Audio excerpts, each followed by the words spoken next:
Hello friends, welcome back to my channel SRK drama explain. Friends, ये video मैं लोगों के एंटरटेनमेंट के लिए बनाती हूँ, so please watch full, share, subscribe and like this video. So friends, ये ड्रामा बहुत ही ज़्यादा इंटरेस्टिंग और अमेजिंग है, इसे देखना मत भूलिएगा। जिसमें दिखाया जाता है हमारी मेन लीड, जिसका नाम रंपा रहता है, वो अपनी डैड की कंपनी में अपनी डैड की जगह पर एग्जीक्यूटिव प्रोड्यूसर बनकर आती है फिल्म के लिए।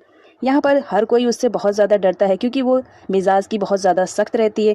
यहाँ पर जो हमारी रंपा रहती है, उसके नाम की मीनिंग तो एंजल रहता है, लेकिन हर कोई उसकी रूडनेस की वजह से उसे डेवल बुलाते हैं। क्योंकि जो रंपा रहती है वो काम को लेकर बहुत ज़्यादा पॉसेसिव रहती है, लेकिन जब अगर वो देखती है कि काम में कोई फॉल्ट है तो वो अपने आप को रोक नहीं पाती है और बहुत ही ज़्यादा चिल्लाती है उन लोग पर। यहाँ तक कि कभी कभी वो गुस्से में उन लोगों को हिट भी कर देती है। अब जिसकी इतनी क्रूड बॉस हो तो उसका क्या हाल होगा, ये देखने के लिए ड्रामे को पूरा एंड तक ज़रूर देखें। तो जैसे कि हमने लास्ट एपिसोड में देखा था, साइमन और एलिदा की गाड़ी का एक्सीडेंट हो जाता है, जिसकी वजह से वो लोग जख्मी हो जाते हैं। यहाँ पर रंपा उन लोग को हॉस्पिटल लेकर आती है। एलिदा को तो होश रहता है, लेकिन वो सदमे में रहती है, लेकिन साइमन को तो होश रहता भी नहीं है।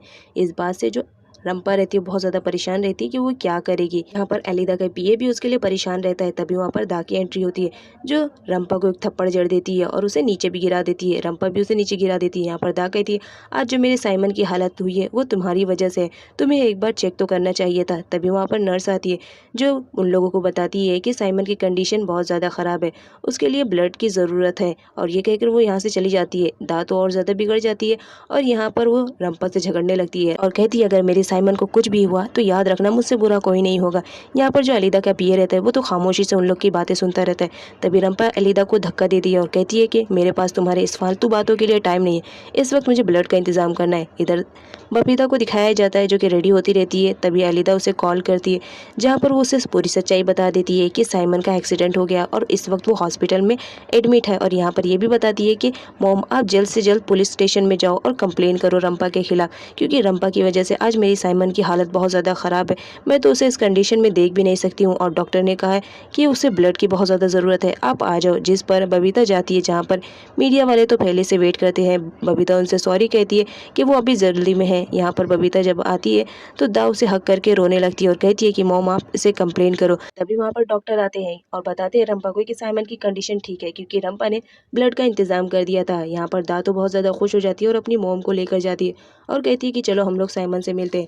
यहाँ पर रंपा को दिखाया जाता है, वो डॉक्टर को थैंक्स बोलती है और वहाँ से जाने लगती है। यहाँ पर एलिदा का पीए उसके पास आता है और उससे सॉरी कहता है। एलिदा बोलती है कि इसमें तुम्हारी क्या गलती, तुम मुझसे सॉरी क्यों कह रहे हो। जहाँ पर उसका पीए रोने लगता है और कहता है कि आज ये जो भी कुछ आपके साथ हुआ है ये मेरी वजह से हुआ है। यहाँ पर एलिदा का पीए उससे सच्चाई बता देता है कि कल मैं फ्रैंक से मिला था, फ्रैंक ने मुझे बुलाया था और साथ ही साथ ये भी कहा था कि अगर मैंने साइमन की गाड़ी के ब्रेक फेल कर दिए तो वो मुझे बहुत सारा अमाउंट देगा और साथ ही साथ तुम्हें भी फिल्म इंडस्ट्री में एक बड़ी पोस्ट पे कर देगा, इस वजह से मैंने ये सब किया। यहाँ पर एलिदा का पीए बोलता है कि मुझ पर ट्रस्ट करो, मैं ऐसा कुछ भी नहीं करना चाह रहा था, लेकिन ये हो गया। यहाँ पर एलिदा बोलती है कि अगर कुछ भी करना था तो एटलीस्ट एक बार मुझे तो इन्फॉर्म कर देते, हो सकता है मैं तुम्हें बढ़िया आइडिया बता देती और मैं भी बच जाती। जिस फेस पर इतना मेकअप होता था, आज उस फेस पर देखो कितनी सारी पट्टियाँ लगी हैं।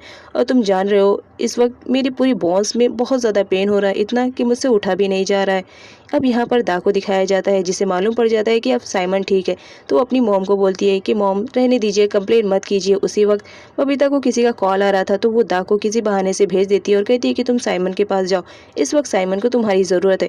और यहाँ पर जब बबीता कॉल रिसीव करती है तो कॉल पर फ्रैंक रहता है, जहाँ पर वो बहुत ज़्यादा खुश होता है कि फाइनली उसका प्लान सक्सेसफुल हो गया है। अब वो साइमन के थ्रू रंपा की कंपनी को बर्बाद करना चाह रहा था। यहाँ पर बबीता उसे चिल्लाते हुए कहती है, अगर तुम्हें साइमन को हर्ट करना था तो एटलीस्ट एक बार मुझसे तो पूछ लेते।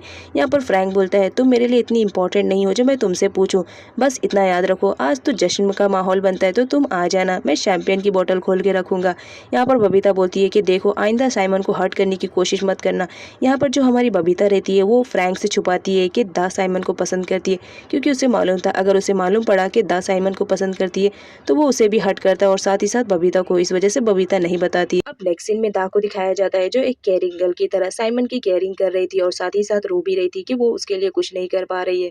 तभी यहाँ पर साइमन को होश आता है और सामने दा को देखकर वो पूछता है कि तुम यहाँ क्या कर रही हो। दा बोलती है कि अभी तुम्हें कुछ करने की ज़रूरत नहीं है, बस तुम रेस्ट करो।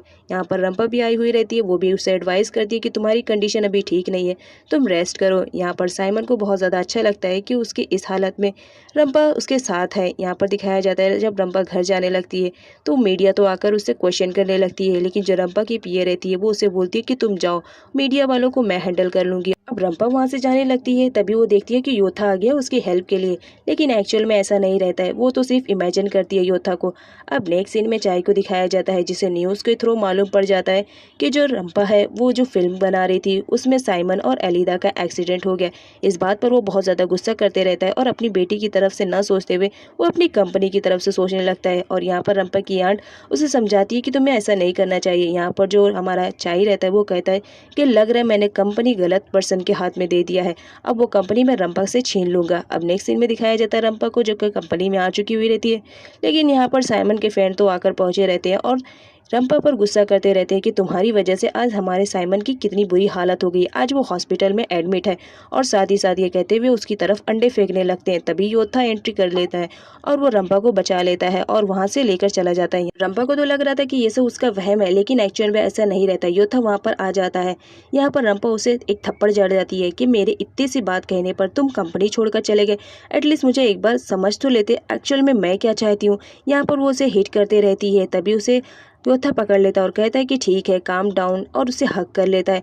यहाँ पर रंपा भी उसे हक कर लेती है। यहाँ पर जब रंपा को रियलाइज़ होता है कि उसके कपड़ों पे पूरे अंडे लगे हुए हैं तो वो हट जाती है और कहती है कि तुम दूर हटो, कितनी स्मेल आ रही है तुम्हारे कपड़ों से। तो जो हमारा योद्धा रहता है वो अपना कोट निकाल देता है। और अब नेक्स्ट सीन में यहाँ पर दा को दिखाया जाता है जो साइमन की केयरिंग करती रहती है, हॉस्पिटल में उसके साथ ही रहती है, वो घर पर भी नहीं जाती है। और साथ ही साथ यहाँ पर दा बताती है कि वो साइमन की ज़रूरत की पूरी चीज़ लेकर आई है जो कि वो यूज़ करता था।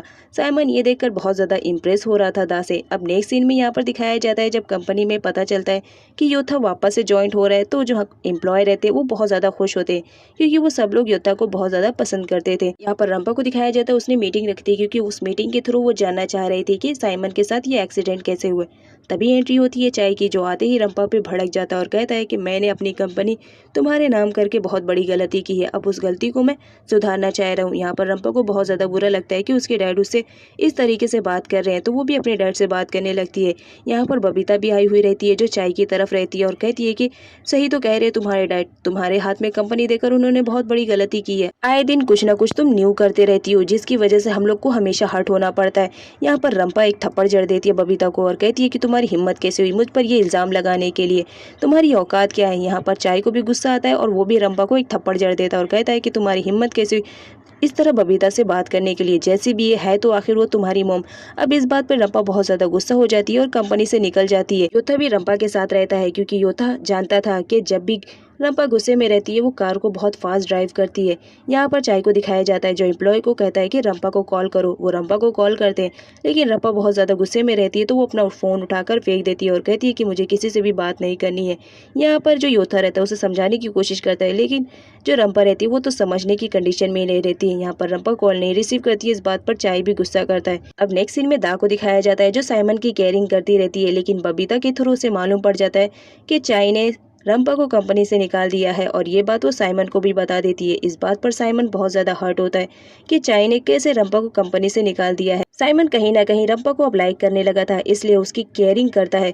यहाँ पर दा को दिखाया जाता है जो साइमन की केयरिंग करती रहती है, उसे फूड भी खिलाती है, लेकिन जो साइमन रहता है उसका दिलो दिमाग तो रंपा की तरफ रहता है। यहाँ पर वो दा को चिल्ला देता है और कहता है कि तुम यहाँ से चले जाओ, मुझे कुछ देर के लिए अकेला रहना है। दा साइमन को इस कंडीशन में छोड़ के नहीं जाना चाह रही थी, लेकिन जो साइमन रहता है वो उससे बहुत रूडली तरीके से बात करता है, जिसकी वजह से दा अपसेट हो जाती है और ना चाहते हुए भी वो वहाँ से चली जाती है। अब नेक्स्ट सीन में हमारी दा को दिखाया जाता है जो अपने घर पर आ चुकी थी और वो साइमन की फ़ोटो लेकर बहुत ज़्यादा रो रही थी। तभी उसे गुस्सा आने लगता है कि साइमन ने उससे इस तरीके से बात की और वो रोते हुए साइमन की सारी फ़ोटोज़ को फाड़ देती है, ये कहते हुए कि उसे मेरी कदर नहीं। अब नेक्स्ट सीन में रंपा और योथा को दिखाया जाता है। योथा रंपा को अपने होम टाउन लेकर आता है ताकि उसका माइंड थोड़ा सा चेंज हो पाए। यहाँ पर जब योथा की मॉम को पता चलता है कि योथा आ चुका है तो वो दौड़ कर आती है और अपने बेटे को किस करने लगती हैं, वो भी रंपा के सामने, जिस पर योथा कहता है कि मैं कोई छोटा बेबी नहीं हूँ जो आप मुझे इस तरह किस करो, जिस पर उसकी मॉम बोलती है कि तुम कितने भी बड़े हो जाओ, रहोगे तो छोटे ही बच्चे। यहाँ पर दिखाया जाता है जो योथा के फैमिली वाले रहते हैं वो रंपा को योथा की गर्लफ्रेंड समझते हैं, लेकिन यहाँ पर योथा क्लियर करता है कि वो उसकी गर्लफ्रेंड नहीं बल्कि बॉस है। तो सारे घर वाले रंपा की खातिरदारी में लगे रहते हैं। यहाँ पर रंपा को दिखाया जाता है वो फर्स्ट टाइम विलेजर टाइप के कपड़े पहनती है। उसने अपनी लाइफ में कभी ऐसे कपड़ों को वेयर नहीं किया था, इस वजह से वो उन कपड़े में बहुत ज़्यादा अनकंफर्टेबल फील करती है। अब नेक्स्ट सीन में दिखाया जाता है रंपा को, जो कि अपने कपड़ों को वॉश करती रहती है। यहाँ पर योथा बोलता है कि लाओ मैं धो दूँ, और ऐसा करने में जो रंपा का ब्रा रहता है वो योथा देख लेता है, जिस पर रंपा शाय फील करने लगती है और उसे छुपाने लगती है। योथा बोलता है अब इसे छुपाने की क्या जरूरत है, तुम्हें लास्ट टाइम का सीन याद नहीं है, तुम तो खुद ही अपने ब्रा मुझ पर ट्राई कर रही थी। जहाँ पर रंपा बोलती है उस वक्त मुझे तुम्हारी सच्चाई नहीं मालूम थी, मुझे तो लग रहा था कि तुम एक गे हो, लेकिन अब सच्चाई मालूम पड़ गई है। तो एज अ मैं एक गर्ल हूँ तो मुझे तो शाय फील करना चाहिए। रात का सीन दिखाया जाता है जहाँ पर रंपा और योथा को नींद नहीं आती है, क्योंकि रंपा हमेशा शहर में रहने वाली लड़की थी और गांव में आने के बाद उसे नींद नहीं आ रही थी, क्योंकि मच्छर वगैरह उसे बहुत ज़्यादा परेशान कर रहे थे। यहाँ पर वो खाट पर सोने की कोशिश करती है, लेकिन पिलो ना होने की वजह से उसे बहुत ज़्यादा पेन होता है, जिस पर योथा रंपा से कहता है कि तुम मेरी गोद में सो जाओ। तो रंपा भी योथा की गोद में सो जाती है। वो जैसी सोती है तो वो आसमान को साफ साफ देख रही थी। वहाँ पर मून और स्टार्स टिमटिमाते रहते हैं। वो बहुत ज़्यादा खुश होती है उनको देखकर और कहती है कि मैंने सिटी में कभी ऐसा नेचर देखा ही नहीं, आज यहाँ पर आकर कितना ज़्यादा अच्छा लग रहा है, ऐसा लग रहा है कि मैं मून को अभी पकड़ लूंगी। अब जब रंपा मून की बात करती है तो उसे अपनी मॉम की याद आने लगती है, जिसकी वजह से वो रोने लगती है। यहाँ पर जो योथा रहता है वो नहीं चाहता है कि रंपा जरा भी रोए, तो वो उसे शांत करवाता है और साथ ही साथ यहाँ पर योथा और रंपा की किस को दिखाया जाता है। नेक्स्ट सीन में बबीता को दिखाया जाता है, जो फ्रैंक को पूरी इन्फॉर्मेशन देती है चाय के रिलेटेड और वहाँ से चली जाती है। तभी चाय को बहुत जोर से पेन होने लगता है और अचानक से वो जमीन पर गिरकर बेहोश हो जाता है।